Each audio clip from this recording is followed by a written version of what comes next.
Здравейте!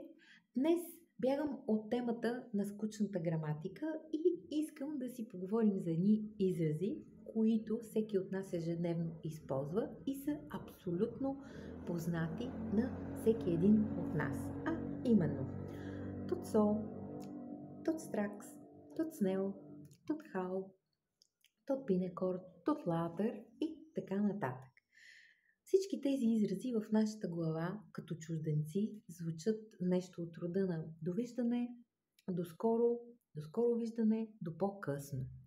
Да, обаче, в главите на местните хора тези изрази имат различен смисъл и те разбират различни неща, когато чуят някой от тези изрази. Естествено, това никой в никакъв курс не ни го обяснява.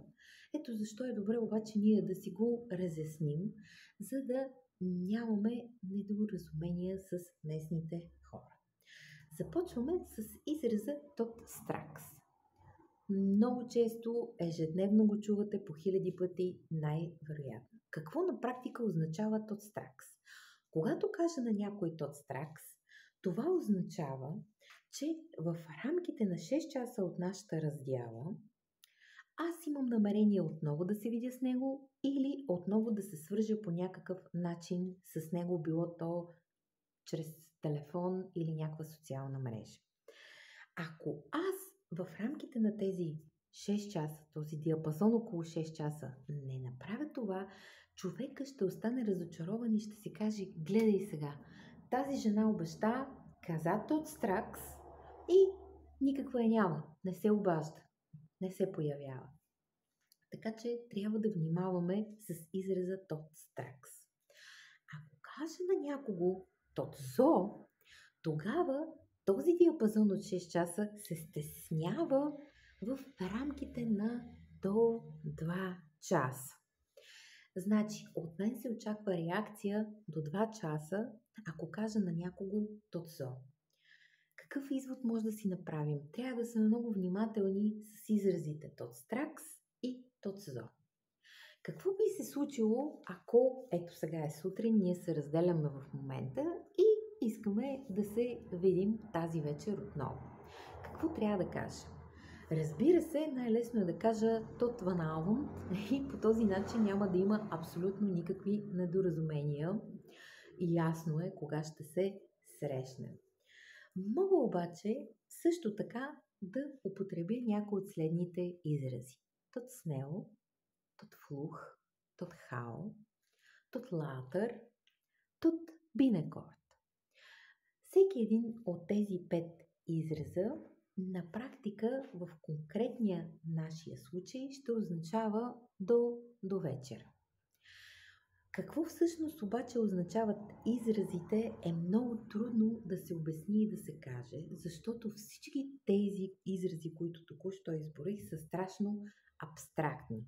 И на практика могат да означават както до тази вечер, така и до следващата седмица, така и до следващия месец или даже и до следващата година.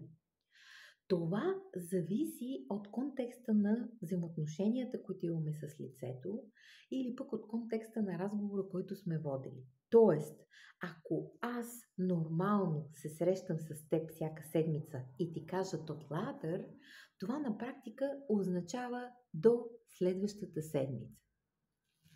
Така че, когато някой употреби някой от тези 5 израза спрямо вас, tot snel, tot later, tot gauw, tot vlug, tot binnenkort, трябва да търсите конкретния смисъл в контекста на вашия разговор и в контекста на вашите обичайни привички. Ако вие всеки месец ходите заедно да карате, да речем, колело, това означава, че tot binnenkort означава tot volgende maand.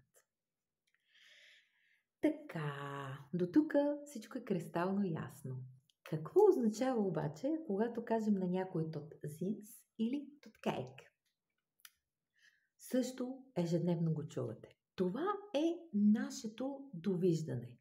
Нашето довиждане, но в контекста на Довиждане, нямам представа дали всъщност отново някога ще се срещнем. Тоест, тот синс и тот кайк казваме на хора, които на практика не познаваме и това е един нормално учтив начин да се разделим с тях. Ако сте забелязали, често касиерките в магазина казват тот синс, тот кейк и всъщност искат да ви кажат до следващия път, ако въобще се случи да има следващ път.